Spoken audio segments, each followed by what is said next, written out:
नमस्ते बच्चों, आप सबका एसी स्टार्ट में बहुत बहुत स्वागत है। आज से मैं 7th क्लास की जो मैथ्स है उसको स्टार्ट करने जा रहा हूँ। चैप्टर नंबर फर्स्ट से स्टार्ट करूँगा। आज मैं पहले आपको चैप्टर नंबर फर्स्ट में क्या क्या चीज़ें हैं उसके बारे में अच्छे से डिटेल में बताऊँगा, कंसेप्ट क्लियर करूँगा पूरा। ठीक है, आप ध्यान से पूरी वीडियो को देखना, आपको पूरी एक एक चीज़ समझ में आ जाएगी। और ये मैं पूरा टोटली जो है वो हिंदी मीडियम जो बच्चे हैं उनके लिए बताऊँगा, और जो इंग्लिश मीडियम के लिए है वो मैं नेक्स्ट वीडियो लेकर आऊँगा। उसमें आपको हेल्प मिलेगी। थोड़ा सा इंग्लिश मीडियम वाला आपको वेट करना पड़ेगा। ठीक है, अगर आप इसको देखना चाहते हो तो आप देख सकते हैं, आपको कुछ बेनिफिट ही मिलेगा। ठीक है, सबसे पहले आपको चैप्टर का नाम पता है। यह चैप्टर का नाम इंटीजर्स है। इंटीजर को हिंदी में बोला जाता है पूर्णांक। ठीक है, क्योंकि मैंने बोला कि मैं पूरा ये चैप्टर जो है, जो आज मैं क्लास ले रहा हूँ आपकी, उसको मैं पूरा हिंदी में कंसिडर करूँगा। जो हमारा ये जो चैप्टर है, ये जो हमारा पार्ट है, ये 1 है। ठीक है, पूर्णांक। आपको पूर्णांक से पहले कुछ पुरानी चीज़ें भी पता होनी चाहिए जो आपने 6th क्लास में पढ़ी थी। जैसे पहली है नेचुरल नंबर। नेचुरल नंबर को हिंदी में बोलते हैं प्राकृत संख्या। प्राकृत संख्या जो होते हैं पूरे कंप्लीट नंबर होते हैं, 1 से स्टार्ट होते हैं। 1 2 3 4 5 6 चलता रहेगा चलता रहेगा चलता रहेगा। इसमें कभी पॉइंट नहीं आता बच्चों। ठीक है, कभी पॉइंट नहीं होता। जैसे 4/3 कभी नहीं होगा, 0 कभी नहीं होगा। समझ में आ गई? ये नेचुरल नंबर के बारे में आप अच्छे से पढ़ चुके हो। आप ये भी पढ़ चुके हो कि इवन नंबर कौन से होते हैं और ओड नंबर कौन से होते हैं, सम संख्या कौन सी होती है और विषम संख्या कौन सी होती है। जो इवन नंबर होते हैं 2 4 6 8 जो 2 से कट जाते हैं, वैसा भी कह सकते हो। ओड नंबर जो होते हैं 1 3 5 7। ठीक है, अब ये तो चीज़ नॉर्मल है ना। अब आप 7th में आ चुके हो, थोड़ा आपको और डीपली जाना पड़ेगा। क्योंकि मैंने आपको बोला कि ये जो क्लास है इसमें मैं आपको कंसेप्ट क्लियर करूँगा। तो आप ध्यान से समझो। अगर आपसे कोई पूछ ले कि यहाँ पर 2n इवन है या ओड है, और n का मतलब है, वो बोल रहा है नेचुरल नंबर है। क्या बोल रहा है? नेचुरल नंबर पूछ रहा है। नेचुरल नंबर है n। अब बताओ ये जो 2n है वो इवन है या ओड है? जब उसने n को नेचुरल नंबर बोल दिया, हिंदी में बोलते हैं प्राकृत संख्या। अगर उसने n को प्राकृत बोल दिया तो अब आप मुझे ये बताओ कि ये जो 2n है ये क्या होगा। क्योंकि एक नंबर के क्वेश्चन में पूछता है कि अगर n जो है वो प्राकृत है तो ये 2n क्या होगा। अब आप सिंपल सी बात है, या 1 2 3 होते हैं, है ना, 1 से स्टार्ट होते हैं, पॉइंट में नहीं होते हैं। अभी पुट करके देख लो, जहाँ n है वहाँ अगर आप 1 पुट करोगे तो आप 21 नहीं लिखोगे।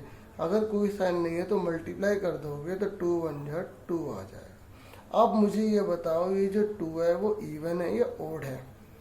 इवन है, तो आप बता दोगे इवन नंबर होगा। क्या वो हिंदी में क्या बोलेंगे? सम संख्या।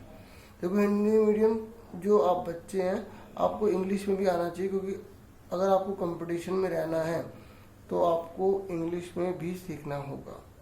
ठीक है, आपको तो बेनिफिट मिलेगा मिलेगा। ठीक है, अब यहाँ तक आपको समझ में आ गया। अगर मैं आप कहूँ कि भाई n की जगह 1 क्यों रखा, n की जगह तो हम 4 भी रख सकते हैं। यस, आप 4 भी रख सकते हो, लेकिन मैं बार बार कह रहा हूँ आप 24 मत लिख लेना। क्योंकि अगर जब हम किसी की जगह वैल्यू पुट करते हैं कोई साइन नहीं होता तो वहाँ पर जो है मल्टीप्लाई लगाना पड़ता है। ये हमारा 8 आंसर आ गया। ठीक है, बिल्कुल आराम से समझाऊंगा। और जिस बच्चे को बहुत अच्छे से क्लियर है वो 3 डॉट होते हैं उसका फ़ायदा उठाए, स्पीड भी बढ़ा सकता है। ठीक है, क्योंकि मेरा मेन मकसद आपको सिखाना, मैं एक एक चीज़ बिल्कुल आराम से करवाऊंगा। क्योंकि जिस क्लास के बच्चे हैं उस हिसाब से उन्हें सिखाना चाहिए। ठीक है, तो आपको ध्यान से समझना है। अब आपसे ये पूछा जाएगा कि अब आप ये बताइए कि 2n + 1 क्या होगा। अब आप कुछ भी पुट कर लीजिए। n की जगह आपने 5 पुट कर लिया, आप कहोगे भाई 5 पुट कर लेते हैं। ठीक है भाई, 5 पुट कर लो। देखो कोई साइन नहीं तो ब्रैकेट भी लगा सकते हो। 2 5 जो 10 हो गया, +1 11 आ गया। क्या आ गया? 11 आ गया। अब बताओ ये क्या आ रहा है? ओड। ये हमेशा ओड होगा और ये हमेशा इवन होगा। ओड को क्या बोलते हैं हिंदी में? विषम बोलते हैं। क्लियर हो गया यहाँ तक? ठीक है प्यारे बच्चों, उम्मीद करूंगा आपको अच्छे से ये चीज़ क्लियर होगी। अभी मैं क्लास ख़त्म नहीं कर रहा, अभी तो स्टार्ट हुई है। ठीक है, ध्यान से समझना। ठीक है, मैं इसको इरेज करता हूँ। तो उम्मीद करूंगा आपको even number, odd number, natural number अच्छे से रिवाइज हो गया होगा, है ना, क्योंकि आपने 6th क्लास में पढ़ा था। अब हम पढ़ रहे हैं इंटीजर्स के बारे में। इस पूरी क्लास में इंटीजर्स के ऊपर कंसंट्रेट रहेगा। इंटीजर को हिंदी में क्या बोलते हैं? पूर्णांक। ठीक है, क्या बोलते हैं? पूर्णांक। अब पूर्णांक की खास बात क्या होती है? देखो पूर्णांक से पहले एक और कदम होता है, वो होता है होल नंबर। ठीक है, अभी मैंने आपको नेचुरल नंबर बताया था, है ना। नेचुरल नंबर के बाद जो होती है दूसरी सीढ़ी होल नंबर की होती है, तो आप ये भी सीख ही लो। पूर्ण संख्या बोलते हैं हिंदी में इसे। पूर्ण संख्या बस ये कि 0 से स्टार्ट होगी। नेचुरल नंबर किससे स्टार्ट हो रहे थे बच्चों? 1 से। और होल नंबर किससे स्टार्ट हो रहे हैं? पूर्ण संख्या किससे स्टार्ट हो रही है? 0 से। बस ये था। अब इंटीजर्स पे आ जाओ। ठीक है, अब आप इंटीजर्स पे आ जाओ।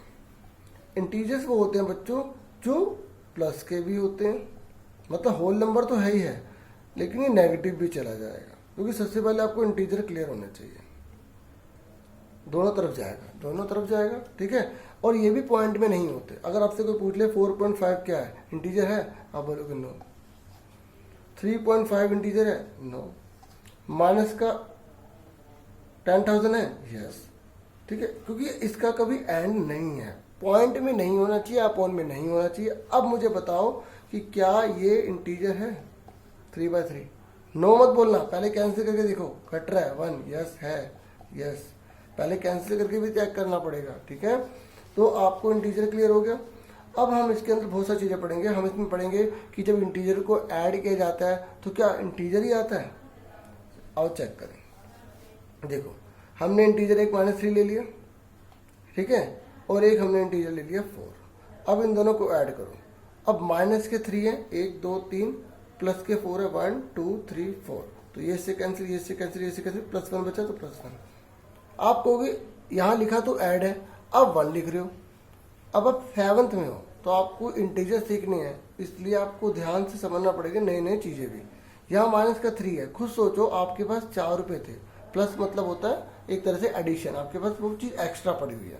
माइनस का मतलब होता है वो कम हो जाना। ठीक है, अब आपके पास 4 रुपये थे, आपने 3 रुपये खर्च कर लिए, तो क्या बचे? प्लस के 1 बचे। इसका अगर आप शुरू में सीख रहे हो तो आप बिल्कुल बेसिक तरीके से करो। प्लस का 4 है, 4 पर प्लस लिख लिए, माइनस के 3 है, 3 पर माइनस लिख लिए, ये से कैंसिल, ये से कैंसिल, ये से कैंसिल, तो प्लस बचा, प्लस जीत गया तो +1 आ गया। अब मुझे बताओ ये कितना आएगा?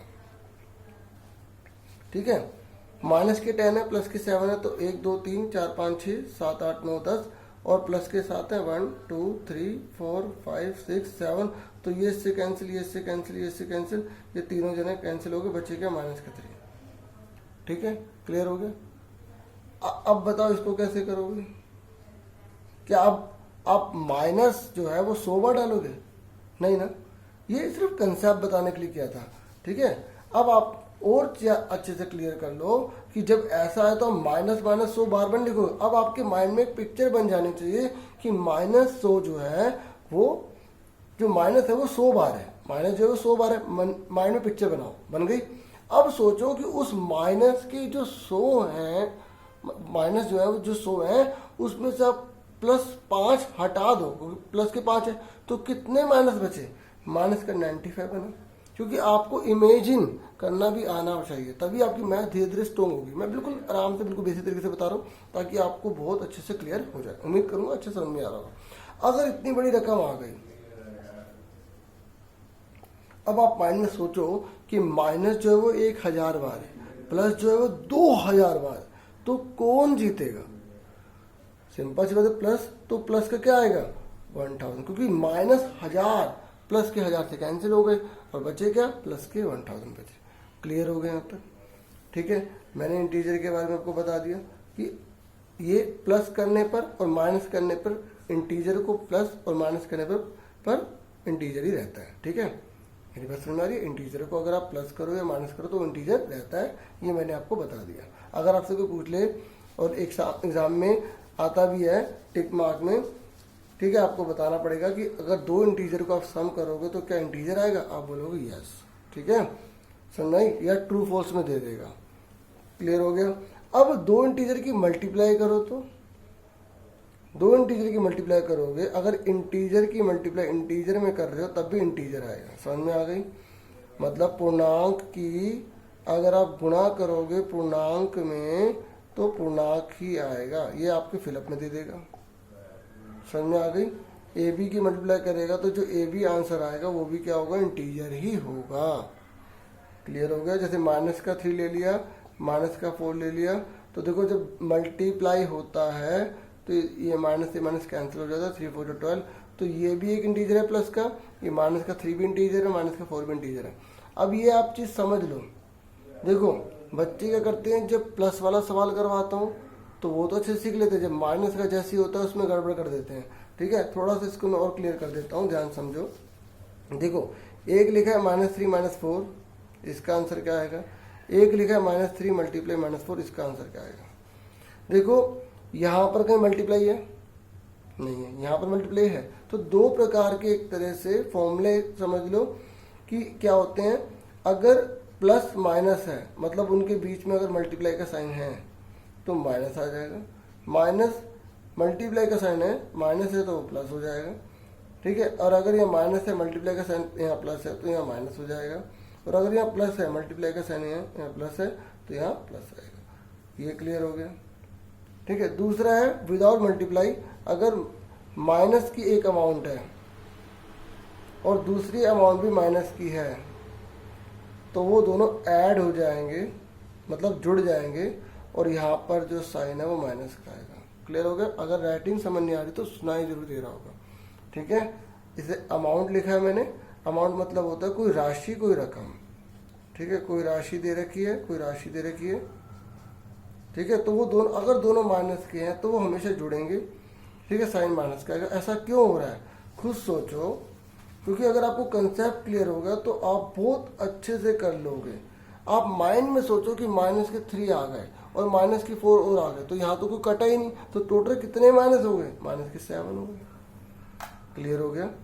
अगर ये मल्टीप्लाई होता, जैसे यहाँ मल्टीप्लाई है, तो आपको मल्टीप्लाई करना है, और मल्टीप्लाई में माइनस माइनस कट जाता है, 3 4 12 आ जाता है, यहाँ 12 आ जाएगा, और यहाँ पर क्या आएगा, माइनस का 7 आ जाएगा। समझ में आ गई।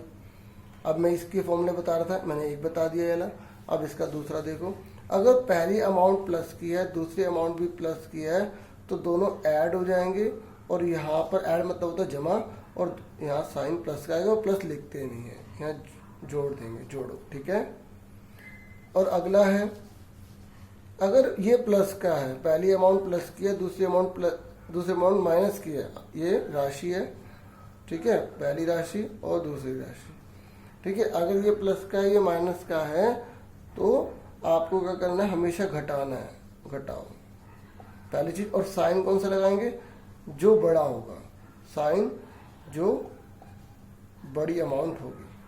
ठीक है, अब मैं आपको इसका एग्जांपल बताता हूँ।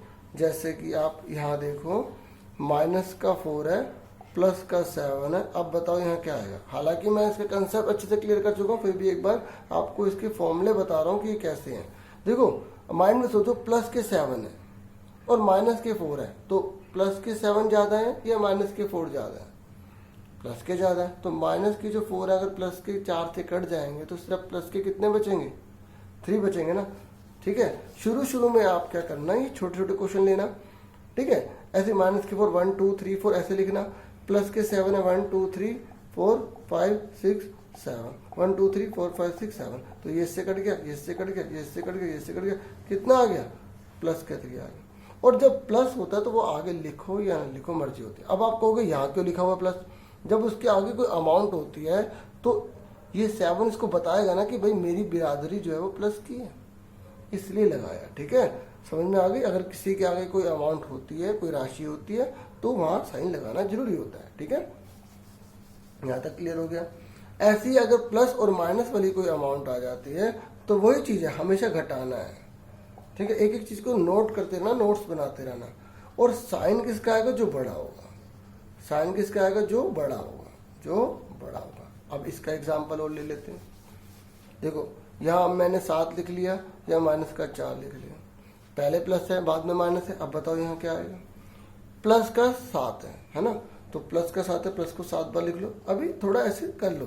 ठीक है, जिसको अब तक मेरा सारा जो मैंने समझा कंसेप्ट क्लियर हो, माइंड में सोचो कि प्लस के जो 7 है वो 7 बार है, 1 2 3 4 5 6 7। प्लस के 7 कितने हैं, सॉरी प्लस कितनी बार है, 1 2 3 4 5 6 7 बार है। और माइनस कितनी बार है, 1 2 3 4 5 6 7 8 9 10 11, 11 बार है। अब ये इससे कट गया, ये सब कट गए, कितने बचे, माइनस के 4 बचे। अब जिसको कंसेप्ट क्लियर हो गया वो सिंपल कर लेगा, अरे माइनस की अमाउंट बड़ी है, प्लस की छोटी है, तो घटाना है, 4 आ गया। और साइन किसका लगाएंगे, जो बड़ा होगा। ठीक है। और दूसरे तरीके से सोचो कि माइनस के 11 है और प्लस के 7 है, तो माइनस के 4 हमारे पास कम पड़ रहे हैं, तो कम मतलब माइनस। आपको जिस तरीके से समझ में आता है उस तरीके से करो, ठीक है। मैंने आपको हर प्रकार की चीज़ अच्छे समझाने की कोशिश करी है। अब मैं आपको 5-6 क्वेश्चन और करवाता हूँ, ठीक है, अच्छे से समझना। अभी इस चैप्टर के अंदर बहुत सारी प्रॉपर्टीज भी हैं, ठीक है, तो अभी इसे फटाफट हम जल्दी से कर लेते हैं ताकि आप प्रॉपर्टीज जो है वो भी सीख लें, ठीक है। अपनी मर्जी से क्वेश्चन बनाओ, उसके बाद किसी जो आपके आसपास है या मुझसे ही कमेंट बॉक्स में लिख के मुझे दिखा दो, ठीक है। मैं उसका रिस्पांस कमेंट बॉक्स में लिख के दे दूंगा कि हाँ भाई सही है गलत है, रिस्पांस जरूर दूंगा आप, ठीक है। इस तरीके से आप क्वेश्चन कोई से भी अपने आप बनाओ, क्योंकि अगर आप अपने आप बनाने में कामयाब हुए तो फिर आपको कोई नहीं रोक सकता 100% नंबर लाने से, ठीक है। ये मैंने कुछ क्वेश्चन ले लिए, लगभग 7 ले लिए, ठीक है, टोटल 8 क्वेश्चन है, ठीक है। तो अब सॉरी 7 ही है, 7 क्वेश्चन है। अब मुझे बताओ इसको सॉल्व कैसे करोगे। देखो माइनस के 3 है, माइनस का 4 है, ठीक है, 8 ही कर लेते हैं, ठीक है। अब माइनस के 3 है, माइनस के 4 है, दोनों माइनस के ऐड कर देंगे, लेकिन साइन किसका लगेगा, माइनस का लगेगा। नहीं तो दूसरे तरीके से सोचो, माइनस का 3 है, 3 बार लिख लिया, माइनस का 4 4 बार लिख लिया, टोटल कितने माइनस हो गए, 7 हो गए। अब माइनस का 8 है, प्लस का 4 है, क्या बचेगा, माइनस का 4 बचेगा, है ना। क्यों बचा, माइनस का 8 है, आप 8 बार लिख लो, उसके बाद 4 कैंसिल कर दोगे तो बचेंगे कितने, 4, ठीक है। तो ये अब समझ में आ गया। अब ये भी माइनस का, ये भी माइनस का, तो दोनों ऐड हो जाएंगे, साइन माइनस का रहेगा, ठीक है। अब प्लस के 8 है, माइनस के 3 है, इसके आगे कोई साइन नहीं तो प्लस माना जाएगा, क्या माना जाएगा, प्लस। तो प्लस प्लस प्लस प्लस 8 बार लिखोगे, 3 बार काट दोगे तो प्लस जीत जाएगा, तो प्लस का 5 आ गया, क्लियर हो गया। अब प्लस का 3 है, प्लस का 6 है तो 9 आ गया, माइनस का 6 है, माइनस का 3 है तो माइनस का 9 आ जाएगा। क्यों आएगा माइनस का 9, मैंने आपको भी सारे रूल लिखवाए हैं। माइनस का 6 माइनस का 3 दोनों माइनस के, माइनस आएगा, ठीक है। अगर आपको रूल से याद नहीं होता तो आप सिंपल तरीके से कर लो। माइनस का 6 है, 1 2 3 4 5 6, और माइनस का 3 बार 1 2 3, तो टोटल कितने हो गए, 9 हो गए। क्या 9 हो गए, माइनस, माइनस लगा दिया, ठीक है। अब माइनस का 8 है, माइनस का 8 1 2 3 4 5 6 7 8, प्लस का 3 है, ठीक है, ये कट गया। इसे अगर ऐसे करोगे तो एग्जाम में कैसे बात बनेगी, है ना। माइंड में करो, 1 2 3 4 5, ठीक है, 5 बचेंगे, और इस तरीके से 5 आ गए माइनस का, क्योंकि माइनस का 1 बढ़ी है, माइनस जीत गया, और ये भी माइनस का, तब तो क्लियर हो गया, माइनस का 16 आ गया, ठीक है। ये सब कुछ समझ में आ गया। अब मैं आपको कुछ प्रॉपर्टीज बता देता हूँ, ध्यान से समझना बच्चों। देखो बच्चों, अब ये 3 प्रॉपर्टीज हैं, ये मैं पहले आपको योग वाली बता रहा हूँ। योग मतलब जमा, एडिशन, है ना। तो योग में पहली है क्रम विनिमय। इसका मतलब ये होता है कि जो इंटीजर्स होते हैं ना, जो पूर्णांक होते हैं, उसमें योग क्रम विनिमय पाया जाता है। कहने का मतलब होता है कि अगर आप a प्लस बी को जोड़ो या b प्लस ए को जोड़ो, दोनों इक्वल आएंगे, ठीक है। अब एग्जाम में क्वेश्चन ऐसा आएगा, जैसे यहाँ पे लिख देगा 4, अब मैं छोटा सा बताता हूँ, 4 प्लस 3 लिख देगा, तो 3 प्लस क्या आएगा, यहाँ पे 4 ही आएगा, ठीक है। समझ में आ गई। योग क्रम विनिमय का मतलब क्या होता है कि इसको अगर आप आगे पीछे भी कर दोगे तो दोनों इक्वल आएंगे, समझ में आ गया। तो ये इसका मैंने आपको क्या लिख दिया, फॉर्मूला लिख दिया, ठीक है। अगर आपसे पूछा जाए -3 प्लस 7 इक्वल टू में 7 प्लस ब्रैकेट में क्या आएगा, अब आप क्या लिखोगे, माइनस का 3 लिखोगे, समझ में आ गई। जब इसको आगे पीछे करते हैं तो ये क्रम विनिमय कहलाती है, क्या कहलाती है, क्रम विनिमय, क्लियर हो गया। अब आ जाओ दूसरा, योग साहचर्य। देखो जो इंटीजर्स होते हैं, जो पूर्णांक होते हैं, उसमें योग साहचर्य भी पाया जाता है। कैसे, अब ध्यान से देखो, इसका मतलब ये होता है, जैसे इसमें 3 जने लेंगे, हमने ए लिया, बी लिया, इन दोनों को ऐड कर दिया, तो उसके बाद आप सी ऐड कर दो, ठीक है, या आप ए को अकेला छोड़ के बी और सी को ऐड कर दो, तो दोनों का आंसर इक्वल आएगा। आओ अब आपको मैं बताता हूँ। देखो हमने लिखा 4 -3 और यहाँ हमने ले लिया 4, ठीक है। हमने क्या करा, पहले इन दोनों को ऐड करा, और फिर हमने क्या करा, ये जो 4 है -3 प्लस 4, हमने इसको अलग कर दिया। क्या ये दोनों इक्वल आएंगे, ठीक है। देखो पहले इसमें ब्रैकेट लगाया, फिर हमने इसमें ब्रैकेट लगाया, हमने इसको अकेला छोड़ दिया। देखो ये दोनों 4 4 है, तो आप कहोगे ये तो ये क्या कर रहा है, तो थोड़ा मैं इसको अलग कर देता हूँ ताकि आपको और अच्छे से कंसेप्ट क्लियर हो जाए, ठीक है। ये मैंने एग्जाम्पल ले लिया। अब आपके एग्जाम में कैसे देगा, यहाँ पर फिलअप दे देगा, तो आप देखोगे यहाँ 4 है माइनस 3 है 3 है, तो 2 है 2 आएगा। ठीक है, अब इसको हम चेक भी कर लेते हैं, क्योंकि एग्जाम में चेक करने को भी आ जाता है कि आप चेक करके बताइए। आपको पता होगा यस ही होगा इसका आंसर। देखो पहले इन दोनों को सॉल्व करेंगे। 4 मैंने आपको बताया था अगर ब्रैकेट लगा तो भी मल्टीप्लाई होता है, तो प्लस मल्टीप्लाई माइनस ये क्या होता है, माइनस होता है। ठीक है, इसके अभी फॉर्मूले लिखवाए थे ना, तो आपको क्लियर हो गया होगा। ये आ गया माइनस, ये हो गया 3, ठीक है, प्लस का 2। उसके बाद क्या करोगे, अब आप पहले प्लस वाले जोड़ लो, ये भी प्लस का है ये भी प्लस का है। ठीक है, हालांकि जो बच्चे इंटेलिजेंट फटाफट ऐसे कर लेंगे, लेकिन अभी कंसेप्ट समझो।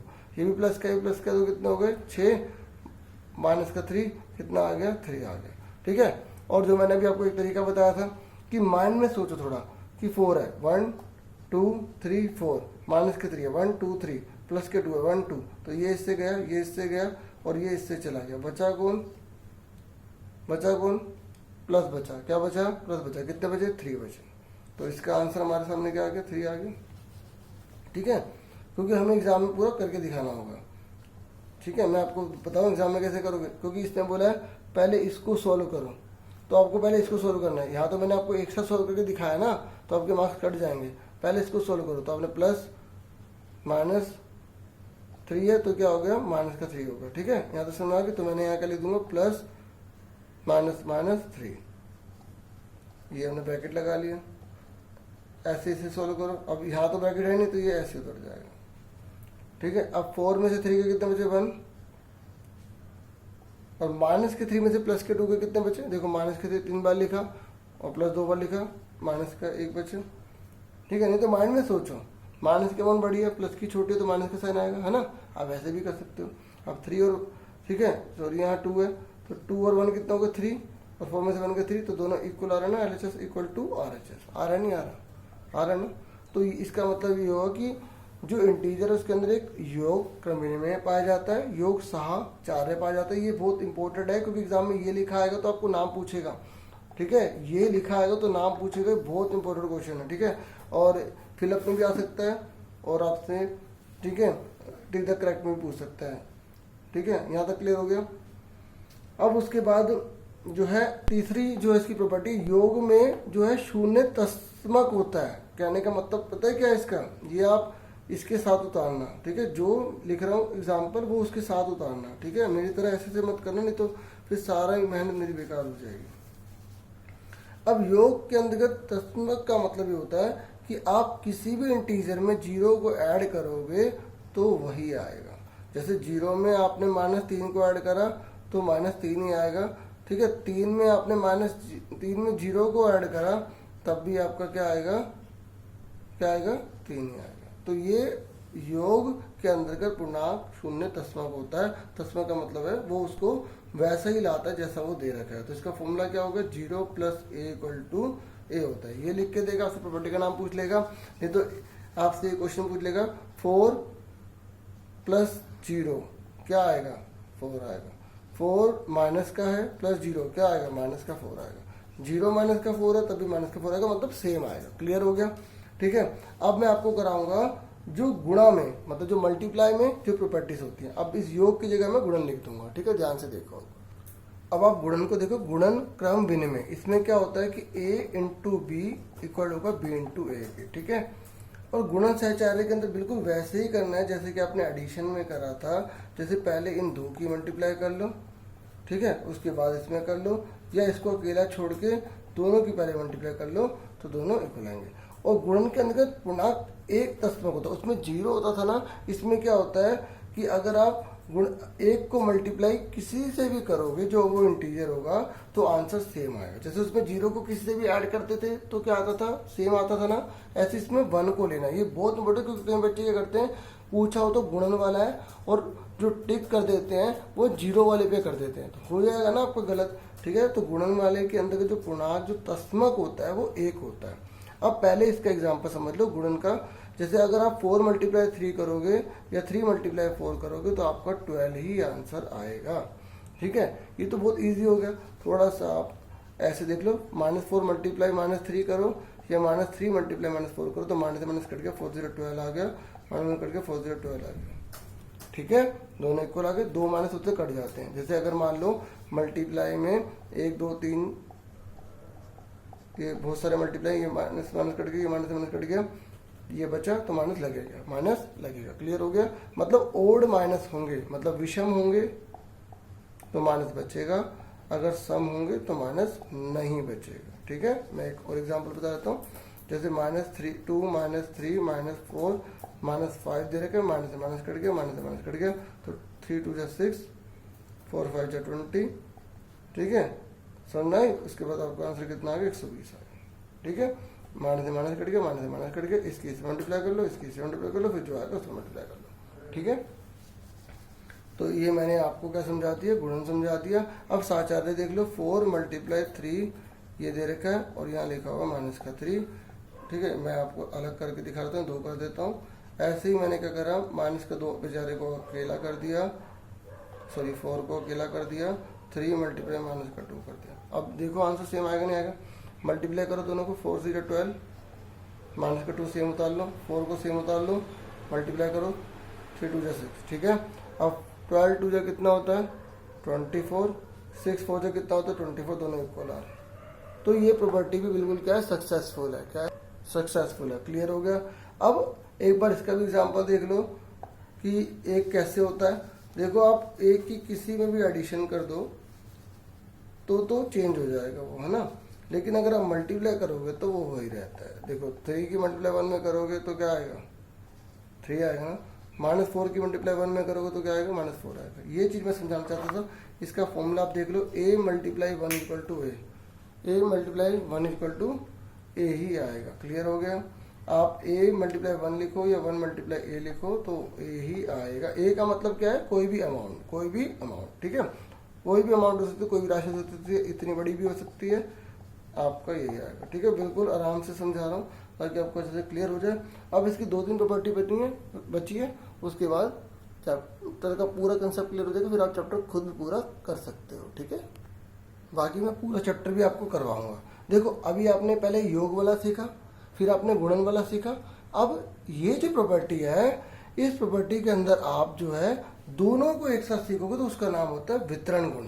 ठीक है, क्या होता है, वितरण गुण। इस प्रॉपर्टी का ये फॉर्मूला है, ये एग्जाम में बहुत बार आता है।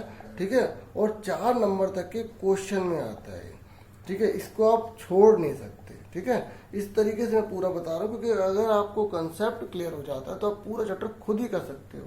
ठीक है, देखो इधर ये प्रॉपर्टी ये कहती है कि अगर ब्रैकेट के अंदर प्लस वाली अमाउंट है तो इसकी मल्टीप्लाई इसमें हो सकती है और इसकी मल्टीप्लाई इसमें होगी। ये देखो, ए को इसके साथ भी लिखा और ए को इसके साथ भी लिखा। अगर ये लिखा है तो आपको ये लिखना है, ये लिखा है तो आपको ये लिखना है। समझ में आ गई आपको ये प्रॉपर्टी। अब एक क्वेश्चन कर लेते हैं। जैसे यहाँ 3 लिखा है, मल्टीप्लाई 4 + 7 लिखा है। ठीक है, तो आप कैसे लिख सकते हो इसको, 3 को इसके साथ भी लिख सकते हो, प्लस लिखा है, उसके बाद 3 को इसके साथ भी लिख सकते हो। अब इसको सॉल्व करो, इसको सॉल्व करो, देखो दोनों बराबर आएंगे। चेक करो, 3 पहले ऐड करो, बोर्ड मास का रूल आपको याद होगा। ठीक है, उसके बाद मैं बता देता हूँ, पहले समझ लो। 7 और 4 11 हो गए। ठीक है, पहले मल्टीप्लाई कर लो इनकी, 4 3 12 + 7 3 21 और यहाँ आ गया 33, यहाँ कितना आ गया 33 आ गया, दोनों इक्वल आ रहे ना आ रहे। तो ये प्रॉपर्टी समझ में आ गई। इस तरीके से मैंने इसका एग्जाम्पल भी आपको बता दिया। क्लियर। अब बोर्ड मास का रूल समझ लो। देखो बोर्ड मास का रूल होता है, पहले ब्रैकेट वाली चीज सॉल्व करेंगे, फिर उसके बाद वो ओपन हो जाएगा, फिर divide multiply add and subtraction. ठीक है, डिवाइड मतलब भाग, मल्टीप्लाई मतलब गुणा, ऐड मतलब जमा, सब्ट्रैक्ट मतलब घटा। ठीक है, ब्रैकेट मतलब जो ये है। ठीक है, ये सिंबल होता है ब्रैकेट का। ठीक है, एक तरह का आवरण। ठीक है, तो ये आवरण होता है। क्लियर हो गया यहाँ तक, आपको अच्छे से समझ में आ गया। और अब बस लास्ट रह गया, इसके बाद आज के लिए बहुत है ना, बस लास्ट चीज समझ लो। अब आपसे पूछा जाएगा कि क्या ए को, मतलब किसी भी अमाउंट को अगर हम 0 से डिवाइड करते तो उसका आंसर क्या आएगा। और एक आपसे पूछा जाएगा ए को अगर आप डिवाइड कर दो किसी भी अमाउंट को 1 से तो आपका आंसर क्या आएगा। ठीक है, देखो अगर ए मतलब है कोई भी अमाउंट, जैसे हमने 4 ले लिया, अगर हम उसको अपोन में अगर 0 हो जाता है तो उसका आंसर इन्फिनिटी चला जाता है। आप बोलोगे परिभाषित नहीं है, परिभाषित नहीं है। ये बहुत ज़्यादा इंपॉर्टेंट है, एग्जाम में बहुत बार क्वेश्चन पूछा गया है। ठीक है, तो जो जो सारी चीज़ें पूछी गई मैंने आपको सारी टोटली बता दी है। और ए को 1 से डिवाइड करना, ए की जगह मैंने 7 लिख लिया तो आप नीचे तो 1 लगा ही सकते हो, 7 ही आएगा, यानी कि ए ही आएगा ये। ठीक है, ये फिलअप में आते हैं।